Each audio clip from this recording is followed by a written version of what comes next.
मांगने का है, तो सारी रात तो गुजर गई गेमें खेलते, टीवी देखते, और जो लेने का वक्त था तू सो गया, तो कैसे आएगा तेरे पास? तो उठे सवेरे, बंदों से मांग के देख लिया, बड़ी इज्जतें खराब हुई। फजर के वक्त उठ के झोली फैलाए। मेरे रसूल पाक अलैहिस्सलाम फरमाते, रब फरमाते, जब बंदे मेरे आगे झोली फैलाते मुझे शर्म आती है, कैसे खाली वापस कर दूं? तो उसके सामने झोली फैलाए सवेरे उठ के, रिस्क में बरकत हो।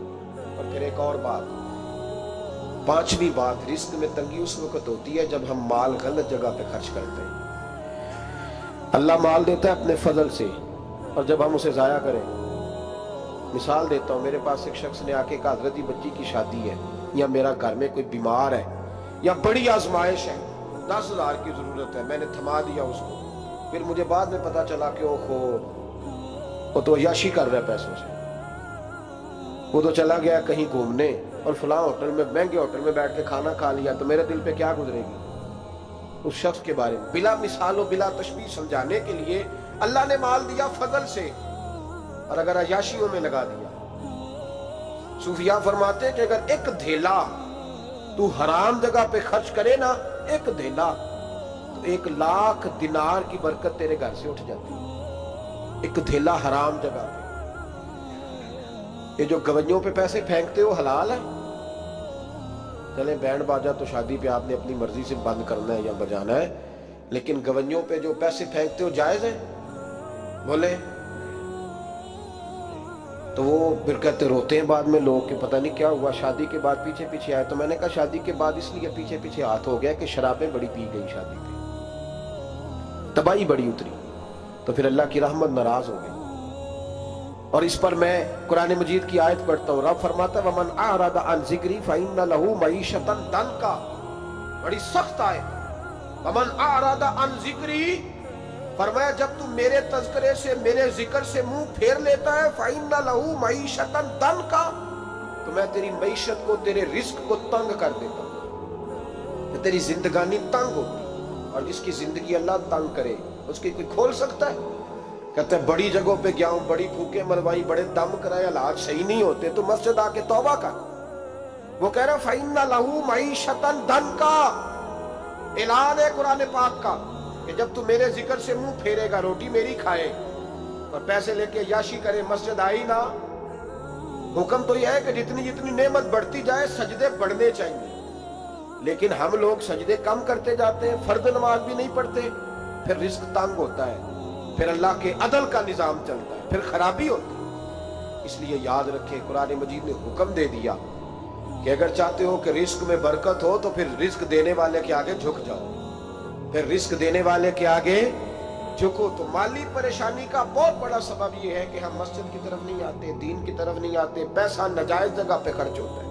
आप यकीन करें, मस्जिदों का हाल खस्ता है, मदारस का हाल काबिल रहम है, काबिल रहम हालत है मदारस इस्लामिया की। और लोग पैसा कहाँ खर्च करते हैं? मैं तो ये रोना रोता रहता हूँ, हर जगह रोता हूँ। मैं दुनिया के किसी पाकिस्तान के कोने में बैठता हूँ तो रोना रोता हूँ। एक्टर पल गए, और अहले सुन्नत का तो वैसे अल्लाह हाफ़िज़ है, कवालों की कोठियां देखने के काबिल है। और नात खां जो सुर सीखते हैं रात को कहीं बैठ के और सिर्फ आवाज सुरीली है, उनके मकान पजारों देखने के काबिल है। और जिस शख्स ने सारी जिंदगी रसूलुल्लाह का दीन पढ़ाया, सारी जिंदगी, शेखुल हदीस मिजाज के लोग हैं जिनकी बेटियों की शादियां भी होने वाली। मदारस के बच्चे मोटे कपड़े पहन के गर्मियों में घूमते हैं, मोटे कपड़े। और कोई चौधरी अगर कभी देने आता है ना किसी मदरसे में पैसे, तो कहता है जी वो मैंने 50,000 रुपया खर्च करना है, तो कुछ जगह कोई काम बताए कौन सा होने वाला है। मैं क्या तू लहजा कहा रही, ये काम बताए। अब किसी इमाम की बेटी की शादी होने वाली है तो पहले तुझे जाके बताएं कि वो उसको हमने खर्च करने। कहते नहीं नहीं वो मेरा एतबार नहीं, तो एतबार नहीं तो जा दौड़ जा। यहाँ कोई भूखे नंगे लोग बैठे, ये रसूलुल्लाह का नाम लेते हैं, और जो मुस्तफा का नाम लेते हैं रब उन्हें इतना नवाजता है कि कहीं कोई कमी बाकी नहीं रहती। वो कमाल कर देता है जब वो देता है। दरवाजा रसूल से जिसे मिलता है, मेरे आला हज़रत बोल के कौन देता है? देने को मुंह चाहिए, देने वाला है सच्चा, देने वाला है सच्चा। मैं बहुत दूर था पंजाब के कोने में, तो महफिल से फारूक हुआ तो 5-5 हज़ार के ना 4 नोट एक चौधरी सामने लहदा लहदा करके, इस तरह शादियों पे नहीं देते। 2000 ਦਾ ਵੱਖਰਾ ਵੱਖਰਾ ਕਰਨਾ ਨਜ਼ਰ ਆਵੇ, ਉਹਨਾਂ ਨੂੰ ਕਿਤੇ ਨਹੀਂ ਲੱਗੇ कि 1000 ही दे गया। तो लहदा लहदा करके ना 4 नोट तो यूं किया तो साहब ये, मैंने कहा तू शायद मुझे जानता नहीं, पता नहीं मैं कौन हूँ। उसने कहा क्या मतलब? मैंने कहा मुझे बड़ी बड़ी बड़ी मस्जिदों में लोगों ने कहा आ जाओ, मैंने कहा वहां रहना है जहाँ मस्जिद भी हो और अल्लाह की दी हुई इज्जत भी हो। बड़े इदारों में तो बातें बड़ी सुननी पड़ती है, तो तू समझा ही नहीं हमें, तूने ये किस तरह की बात कर दी? इसको उठा के ले जा, गैरत है बड़ी चीज जहां ने तगोदौ में, पहनाती है ये फक्र को ताजे सरदारा। एक साहब मुझे टेलीफोन करके कहने लगे जनाब एक टाइम चाहिए था। मैंने कहा मैंने यार सारे वक्त इत्तेफाक की बात है कि 6-6 7-7 8-8 महीनों कब लोग वक्त ले लेते हैं तो टाइम नहीं है। कहने लगे मेरा तो उमरा करांदा भी इरादा सी मेरा तो मैंने कहा मैंने कभी ख्वाब में भी नहीं सोचा था कि मैं मदीने की इतनी हाजिरी दूंगा जितनी मेरे रब ने मुझे दिलाई है। तू मुझे कौन सी बात बताता है? ये तो मेरे रब का फजल है। मीरा दी गल ना गरीबां दी गल है, मदीने च जाना नसीबां दी गल है। तू कैसी बात बताता है कि थोड़ा सा मैं इशारा दूंगा तो शायद बंदा जो है वो फौरी तौर पे पिघल जाएगा? ऐसा मसला ही कोई नहीं। मेरे रब का तो इतना करम है कि हमने ख्वाब में भी नहीं सोचा था कि इतना नवाजेगा। तो ये लोग गलत समझते हैं। मैं अपने मदरसे के तालिब इल्मों को कहता हूँ जिंदगी में सबसे अच्छा खाना अल्लाह तुम्हें देगा और सबसे ज्यादा अच्छा कपड़ा अल्लाह तुम्हें देगा, सबसे अच्छी गाड़ी अल्लाह तुम्हें देगा।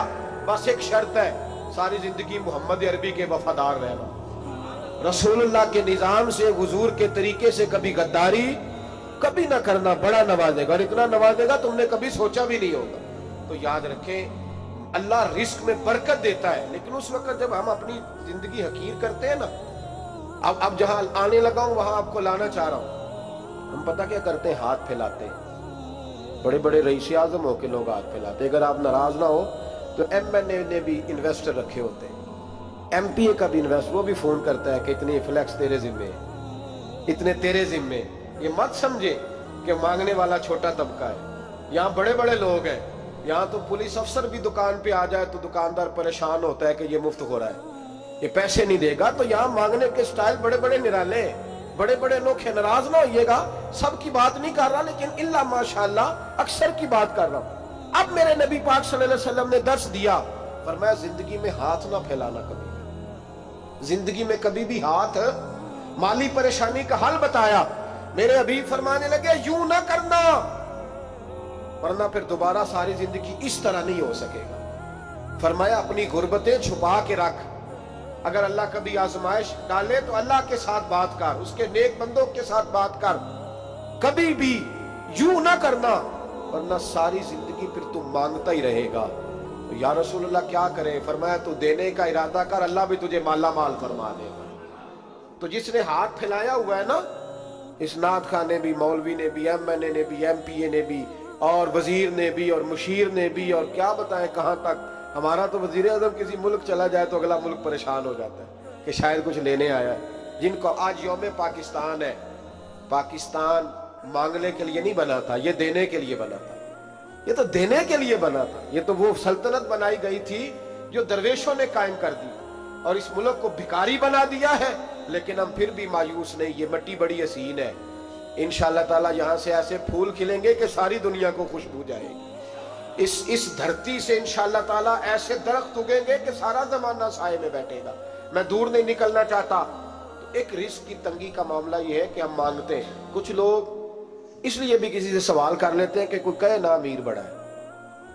सवाल शादी का मौका आता है तो 2-4 दोस्तों को फोन कर लेते हैं, फिर रिश्तेदारों को बताते फिरते हैं कि मैंने तो कर्जा पकड़ के निकाह किया, कर्जा पकड़ के रजिस्ट्री कराई है, ताकि लोग। तो जब तू एक दफा मांग लेता फिर सारी जिंदगी तेरी माली मुश्किलात हल नहीं होती। एक वजह ये है। अब आइए इन परेशानियों के कुछ रूहानी इलाज हैं। 2-1 बातें अर्ज करूं। सूरह तलाक 2-3 नंबर आयत की घर जाके तिलावत करें। रब करीम ने फरमाया वमन यत्तकिल्लाह यजअल लहु मखरजा। फरमाया जब तू अल्लाह से डरेगा तो अल्लाह हर मुश्किल से निकलने का तुझे रास्ता अता फरमा देगा। और क्या खूबसूरत अंदाज है कुरान मजीद का, और हमने इसका लाखों बार तजर्बा किया, 20 और सैकड़ों बार ये चीज जाती तौर पर प्रैक्टिकल से गुजरी। अल्लाह ने फरमाया हर मुश्किल से निकलने का रास्ता भी देगा, वयरज़ुक़हु मिन हैसु ला यहतसिब, और अल्लाह तुझे वहां से रिस्क देगा कि तूने कभी सोचा भी नहीं होगा। वयर्ज़ुक़हु मिन हैसु ला यहतसिब, से देगा कि तूने कभी सोचा भी। एक सहाबी थे हज़रत औफ बिन मालिक रज़ी अल्लाह तआला, कहते मेरा बच्चा काफिरों ने कैद कर लिया, घर में गुर्बत पहले बड़ी ज्यादा थी, मैं दरवाजा रसूल पे आया, हुजूर अब क्या करूं? तो कहते हैं नबी पाक ने फरमाया भरोसा अल्लाह की जात पे कर, तवक्कुल अल्लाह की जात पे कर, और घर जाके तस्बीह लेके मियाँ बीवी बैठ जाओ और पढ़ो ला हौला वला कुव्वता इल्ला बिल्लाहिल अलीय्यिल अज़ीम, जाओ पढ़ो जाके। कहते मैं घर बैठा अभी चंद तस्बीहां पढ़ी थी कि दरवाजे पे दस्तक हुई, दरवाजा खोला तो मेरा बेटा दरवाजे पे खड़ा था, पलट के देखा तो 400 बकरियां भी लाया था।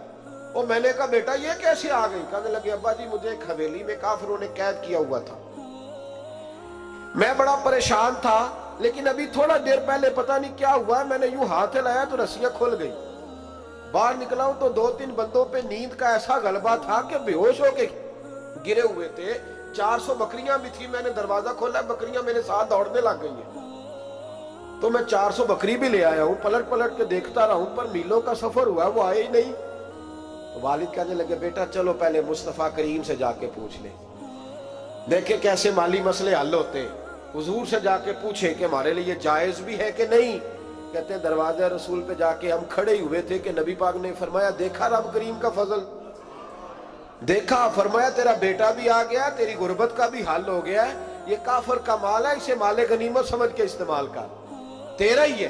तो ला हौल वला कुव्वत इल्ला बिल्लाहिल अलीय्यिल अज़ीम पढ़ें तो रिस्क में पढ़ेंगे इंशाअल्लाह, बोल के बताइए पढ़ेंगे इंशाअल्लाह ताला। लेकिन सुन्नी कौम तवीज पे लग गई है, कहते वजीफा पढ़ना पड़ता है, आप लिख के दे गले में डालने के लिए, ताकि वो डालता जाऊं और मेरे ऊपर पैसों की बारिश होती जाए। वजीफा पढ़े, वजीफा पढ़े। सुने एक और वजीफा सुने, इमाम कुर्तुबी ने तफसीर कुर्तुबी में लिखा रिज्क की बरकत का वजीफा। इमाम कुर्तुबी ने लिखा है हजरत अनस बिन मालिक रज़ी अल्लाह तआला अन्हु कहते हैं एक शख्स हुजूर की बारगाह में आया, कहा या रसूल अल्लाह सल्लल्लाहु अलैहि वसल्लम गुर्बत बड़ी है, बड़ा दुखी हूँ, बड़ा परेशान हूँ। तो हुजूर ने वजीफा बताया, फरमाया जब भी घर जाओ ना घर वालों को सलाम कहनी है, अस्सलामु अलैकुम, यानी कब कहनी है? जब भी जाओ। कब कहनी है? यानी घर से निकले माचिस लेने के लिए, वापस आके कहना अस्सलामु अलैकुम। फिर घर वालों ने कहा हो याद नहीं रहा था, वो तो चीनी भी खत्म हो गई है, फिर गए चीनी लेने, तो वापस आके फिर अस्सलामु अलैकुम। उन्होंने कहा खो नाराज ना होइएगा, पति भी नहीं चाहेगी। अब वापस गए तो फिर वापस आके क्या कहना है? तो नबी पाक सल्लल्लाहु अलैहि वसल्लम ने फरमाया जब भी घर जा अस्सलामु अलैकुम कह और 3 दफा सूरत इखलास पढ़ दे। और सूरत भी वो बताई जो सबको आती है, कुल हुवल्लाहु अहद अल्लाहुस समद लम यलिद वलम यूलद वलम यकुल लहू कुफुवन अहद। 3 दफा ये पढ़ दे। सियाबी बड़े सियाने थे, बड़े मसले हल करते थे हमारे, फटाफट बोल पड़े वो सियाबी, कहने लगे हुजूर मेरी तो छोटी सी फैमिली है, कई दफा बच्चे घर नहीं होते, ननिहाल गए होते हैं, तो फिर क्या करूं? हुजूर ने फरमाया जब घर में कोई ना हो तो अपने नबी पे दुरूद और सलाम पढ़ देना, तेरे नबी का करम तो तेरे घर में होगा ना। हजरत अनस बिन मालिक रज़ी अल्लाह तआला अन्हु फरमाते हैं कि हम इंतजार में थे कि बंदा वापस आए और रिजल्ट बताए। कहते हैं वो कुछ दिनों के बाद वापस आए तो अजीब बात की उन्होंने, हमसायों से कई दफा बंदे की नहीं ना इतनी बनती, और कई दफा लगता है कि मेरा हाथ ऊपर ही रहे, ये कहीं मुझसे तगड़े ना हो जाए। कहते हैं वो आए, नबी पाक सल्लल्लाहु अलैहि वसल्लम ने कहा क्या हाल है तेरा? तो अर्ज करने लगे या रसूल अल्लाह सल्लल्लाहु अलैहि वसल्लम वजीफा तो मैंने अपने लिए पूछा था, और मेरे तो हमसाये भी अमीर हो गए। हुजूर तो मैंने अपने लिए पूछा था और मेरे दाएं बाएं वाले लोगों को बड़ी बरकत हुई है। तो मेरे महबूब मुस्कुराने लगे। हुजूर फरमाने लगे गोया बरकतें तेरे घर में जब बरसी हैं तो छिन छिन के उनका फैज़ अल्लाह ने तेरे हमसायों को भी अता फरमाया। मुश्किल तो नहीं वजीफा, क्या करना है? नहीं तुसा नहीं आखना मुश्किल लगता मैनू, तुसी कर देना सलाम लवो, तुसी कहना बंदे असी हैं ते सलाम असी लवीए, तुसी लवो जाओ के दोबारा। घर जाके क्या करना है? चले कुछ ना कुछ 55% बोले ही है माशाल्लाह। कितने क्या करेंगे? अस्सलामु, और फिर क्या पढ़ना है? सुभान अल्लाह। 3 दफा सूरत इखलास पढ़ दे, फरमाया अल्लाह बरकत पैदा कर देगा। अब सुने, एक दोस्त आए, कहने लगे हजरत जी बड़े पीरों के पास गया हूँ, माली मसला हल नहीं होता। तो मैंने कहा मैं तुझे नबी पाक की बारगाह में ना ले जाऊं, पीरों के पीर के पास ना चले जाए। میں نے کہا سن تیرا مالی مسئلہ حضور حل کر دیتے. مشکات میں حدیث ہے, ایک صحابی نے کہا حضور غربت ہے, فرمایا روز رات کو سورت واقعہ پڑھ, تیرے گھر میں فاقہ نہیں آئے گا. اور یار بتاؤ, جب نبی پاک نے کہہ دیا نہیں آئے گا تو آئے گا, حضور نے کہہ دیا نہیں آئے گا تو آئے گا, اللہ اکبر, آ ہی نہیں سکتا. تو وہ والا وظیفہ پڑھ جو مصطفیٰ کریم نے بتایا ہے, اور رب کریم کی بارگاہ میں گویا نیت ہو کہ یا اللہ میں کوئی خود تو نہیں نہ پڑھ رہا, تیرے نبی نے بتایا ہے. سورت واقعہ پڑھ, تیرے گھر میں فاقہ. حضرت عبداللہ ابن مسعود رضی اللہ تعالیٰ عنہ بیمار ہو گئے, شدید بیمار, اور بیٹیوں کے باپ تھے, بیٹیاں زیادہ تھیں. حضرت عثمان غنی رضی اللہ تعالیٰ عنہ کا دور خلافت تھا. جناب عثمان غنی تیمارداری کرنے آئے اور کہنے لگے عبداللہ آپ بڑے بیمار ہیں, ابن مسعود آپ بڑے علیل ہیں, کچھ پیسے نہ بھیج دوں خزانے سے؟ تو حضرت ابن مسعود کہنے لگے ضرورت نہیں. کہا آپ کی بیٹیاں ہیں, کام آئیں گے. تو آپ فرمانے لگے میں نے بیٹیوں کو خزانہ دے دیا ہے. کہا کیا خزانہ دیا ہے؟ کہنے لگے میں نے اپنی بیٹیوں کو پابند کر لیا ہے, وہ رات کو روز سوتے وقت سورت واقعہ پڑھ کے سوتی ہے. تو نبی پاک نے کہا فاقہ نہیں آ سکتا, تو لہذا میری بیٹیوں پہ کبھی فاقہ نہیں آ سکتا. تو روز یہ تو کہتے ہو داماد جی سے کہ بھئی آپ مہربانی کرو, کو خرچہ بڑھاؤ, بچی بڑی پریشان ہے, تو بچی کو بھی ایک خزانہ دے دو, اس کو بیٹے روز رات کو سورت واقعہ پڑھا کر. رات سورت واقعہ پڑھے, صبح سورہ ملک پڑھے, دن کے وقت سورت بقرہ پڑھے. میرے نبی پاک صلی اللہ علیہ وسلم نے فرمایا جس گھر میں سورت بقرہ پڑھی جائے, جن تو کیا شیطان بھی دوڑ جاتا ہے. تو کوئی جادو اثر کر سکتا ہے؟ تو ان وظیفوں پہ عمل کریں جو نبی پاک صلی اللہ علیہ وسلم نے ہمیں عطا کیے ہیں. حضور غوث پاک نے بھی ایک وظیفہ بتایا ہے, وہ بھی بتا دوں آپ کو. غوث اعظم رضی اللہ تعالیٰ عنہ کی خدمت میں ایک شخص آیا, اس نے کہا حضور بڑی تجارت کرتا ہوں, کام نہیں چلتا. فرمانے لگے اب تو اللہ سے تجارت شروع کر دے. کیا مطلب؟ فرمانے لگے 10 کمائے تو ایک اللہ کے رستے میں دے, رب کریم اس کے بدلے میں تجھے 70 عطا فرمائے گا. اس نے کہا حضور اس طرح کروں؟ فرمایا تو یہ کر کے دیکھ, عبد القادر جیلانی وعدہ کرتا ہے اللہ تیری مدد کرے گا. غلام کہتے ہیں وہ 6 مہینے کے بعد آیا. پہلے جب آیا تھا تو پیدل آیا تھا, 6 ماہ کے بعد آیا تو 6 اونٹ تھے اس کے پاس, اور آ کے حاضر ہوا تو کہنے لگا حضور زندگی پتہ نہیں کہاں گزار دی, کاروبار کا تو مزہ ہی اب آیا ہے, اب مزہ آیا ہے کاروبار کرنے کا, اب مزہ آیا. کہ 10 میں سے 1 دیتا ہوں, پتہ نہیں کتنا مہربان ہے. اور یہ آیت ہے وَيَرْزُقْهُ مِنْ حَيْثُ لَا يَحْتَسِبُ, تجھے وہاں سے دے گا کہ تیرا کبھی گمان بھی نہیں گیا ہوگا. روحانی معاملات کو بھی ضرور شامل حال رکھے, اور مال مانگے اس سے جو بے حساب دیتا ہے, دنیا داروں سے نہیں مانگے, اس سے مانگیں جو دیتا ہے تو پھر بے حساب ہی دیتا ہے.